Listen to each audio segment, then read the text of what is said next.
Hogwarts Legacy has been out in the world for about a month now, but so many fans have already completed the game to 100%, some even doing full second, third, and fourth playthroughs with each of the 4 houses, or even attempting crazy challenges like trying to complete the game using only plants. Remarkable plants, aren't they? I hope they weren't too much trouble.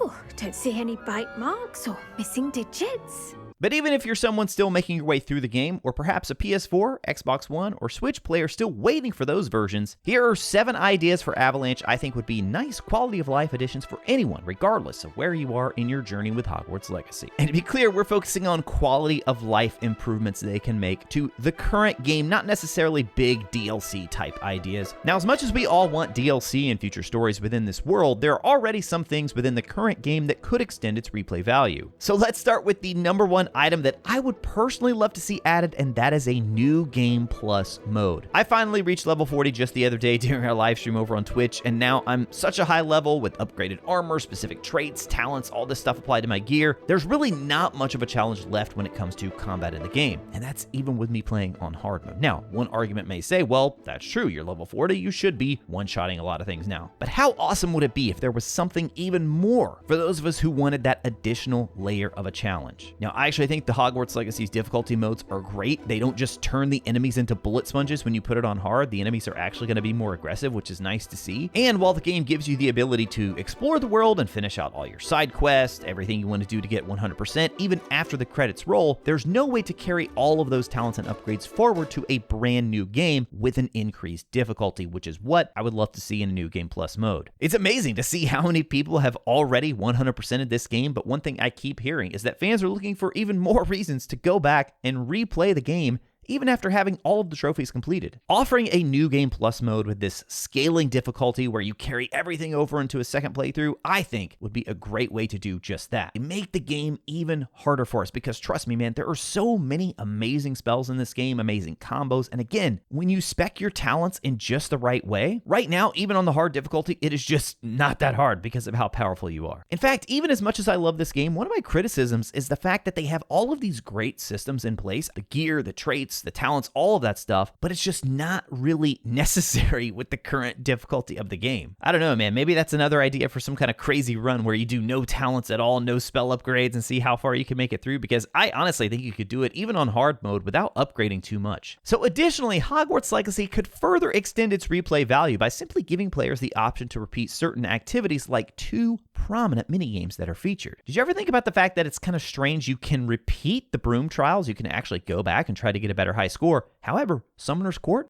cross wands, they just go away. So let's start with Summoner's Court, which I think is a straightforward but fun minigame involving the Accio spell, where you compete against other Hogwarts students and even one professor to score points. There are 5 of these matches in total, and while they can be repeated as many times as you want, once you manage to secure that victory, the match is no longer accessible. I'd love to see Avalanche make this a permanent minigame where we can challenge each of the 5 opponents again anytime we want. I enjoyed how Summoner's Court kept things fresh by putting a new variation on the game each time. They would add new obstacles to the board. I just wish we had a way to replay each of them, go for high scores, try to get it as perfect as we can. Who knows, maybe it's even possible to add more difficulties for each of the opponents. But in terms of like the really low-hanging fruit for things they could tackle, I think this would be a very easy one because of the fact, I mean, it's already in the game, everything's there, everything's built. Might get a little crazy if you try to increase difficulty and stuff like that, but in terms of just putting the games in there where you can repeat them again, I don't think it should be too big of a problem. And then while we're at it, what about more crossed wands? This helpful introduction to combat just sort of ended abruptly. I'll be honest, dude, I expected this dueling club to continue throughout the school year, more opponents, increasing challenges to match, but I definitely never thought the club would just end and then no longer give us the option to practice against other students or even the training dummy. So adding more opponents, maybe that ventures too far into like DLC territory, but again, like Summoner's Court, I'd love to see the original dueling matches get added back just as repeatable events. And I know Avalanche has been very concerned about story and lore and making sure all of that fits together, but I mean, this could be as simple as you approaching Luke and Brattleby and saying, hey, I'd like to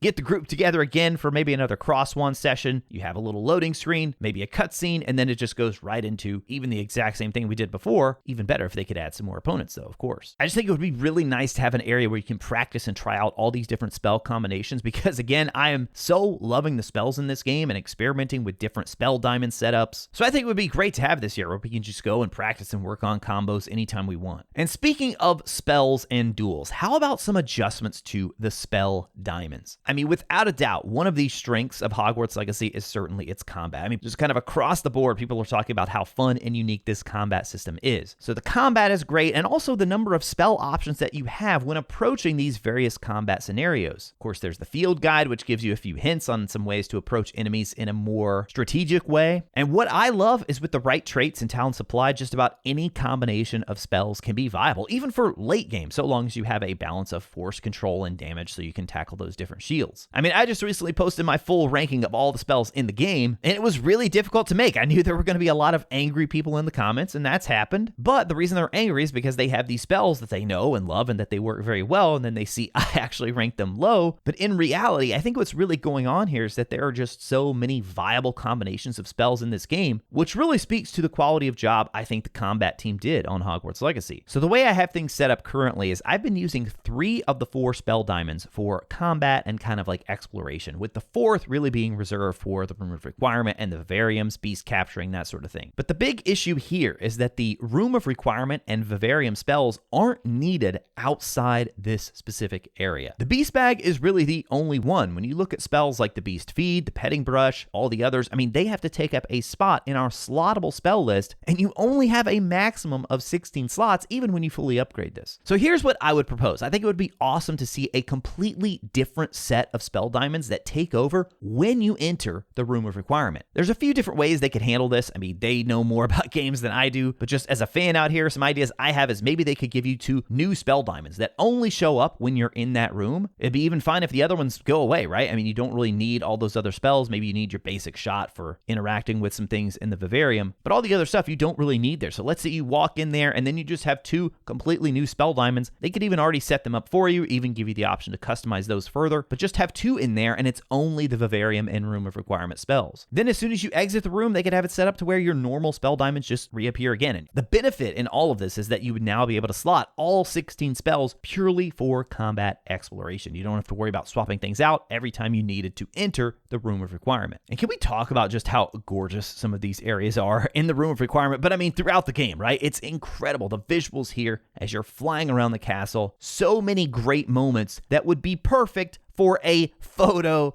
mode. I've been banging the table for photo mode for a while, long before the game even came out. And look, I get it. It's not going to be a priority. There are things way higher on the list than giving people the option to run around and take photos, right? But there are so many breathtaking areas in Hogwarts, across the Scottish Highlands, Hogsmeade. We absolutely need a photo mode added. Now, the console makers have made it easier than ever for players to share screenshots from games thanks to features like the share button and direct integration with social media platforms. And one of the incredible modes we've seen become more prominent in recent years is that of a photo mode. Now, I've had some questions before, people saying, well, what's the difference in just taking the snapshot with your console, right? Well, most of these photo modes are going to differ from simply snapping a screenshot by disabling all the HUD elements automatically. They will typically show the game with all of its graphical effects, regardless of any performance or fidelity mode settings elsewhere. Since the game is locked in one position when you're in that photo mode, frame rate is not going to be a concern when this mode is active, which is why the game can display everything at the highest possible fidelity. Some of the more advanced photo modes even give you the option to change things like weather, time of day, the expression on your character's face to get that absolutely perfect shot. And it's really difficult to get universal praise with anything online, especially when it comes to video games, but I don't think I've seen many people complain about photo modes. I mean, even those who don't spend a lot of time using it, I think they love going online and seeing all the contributions by other people. And if you think about it, the photo mode is also a really great marketing tool for the game because it's going to encourage more people to share their photos online using hashtags, tagging other people on social media. And I mean, if you're the developer of the game, wouldn't you want it to be shown in its absolute best? I mean, looking as good as it possibly can. And photo mode is really a nice way that you can do that because then you don't have to worry about all of those HUD elements and other things showing up. Now, currently, the best way to capture screenshots in Hogwarts Legacy is if you have the PC version with NVIDIA. However, if you're on console, there are a couple of steps you can take right now to do just that. First of all, you can go into your options, disable all of the HUD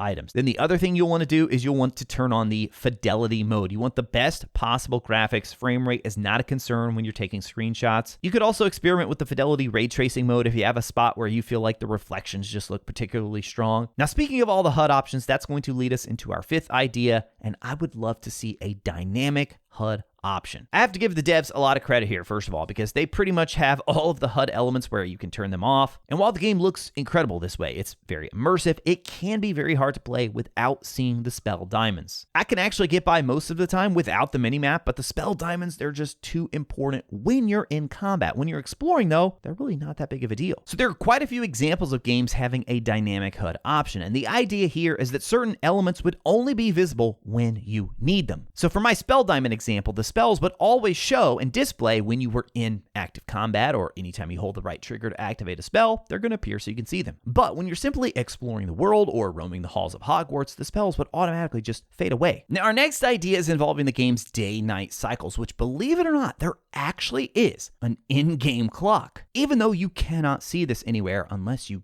actually go to certain places in the castle. And I tested this out. This actually is a real working clock within the world. Of course, it's not real time. And you can test this by skipping ahead in time. It looks like the game's morning starts at 6 a.m. and the evenings start at 10 p.m. And if you didn't know how to do this, you can pull up your menu, go to the map, choose the wait option. But surprisingly, it's not always clear whether the game is actually reading as night or day. And you'll know this because there are certain quest objectives in Hogwarts Legacy that are only available at night, including both the demiguise statues and the astronomy tables. This is not too much of an issue with the astronomy tables because they're going to show up on your map either way if you go up to one, even if it looks like night to you, but the table isn't accessible, then you know, okay, the game's not reading as night, all I need to do is advance time, and then you'll be able to use it. However, where this can be a pain is when you're searching for demiguise statues, and you don't know if it's night or day. The problem here is that the game will sometimes read as day, even though, to my eye at least, it appears to be night. I mean, I've had times where I'm looking up at the stars. I see the darkness in the sky, I see stars, and for whatever reason, the game is still not detecting as night. And now that I know about the clock, what could be happening here is that it could be in the evening, but just before 10 p.m. And by looking at that in-game clock, again, it seems that 10 p.m. is the time that the game officially says, okay, here's when we're going to read it as night. And the reason this is such a big deal for the demiguise statues is because they are pretty difficult to find, and you'll need to cast a lot of Revelio to find these. And the problem here is that even when you're casting Revelio, if it's in the day, you're not going to be able to see the demiguise statues. And this one should not be too difficult to implement. I mean, they already have the day-night cycles in the game. They already have the times clearly set up. It's just a matter of us being able to visually tell whether the game is reading as night or day when it comes to these missions. And so I think it could be as simple as putting a little icon on the minimap that says it's day, or even just going ahead and putting the actual time that the game is reading, I think would be fine as well.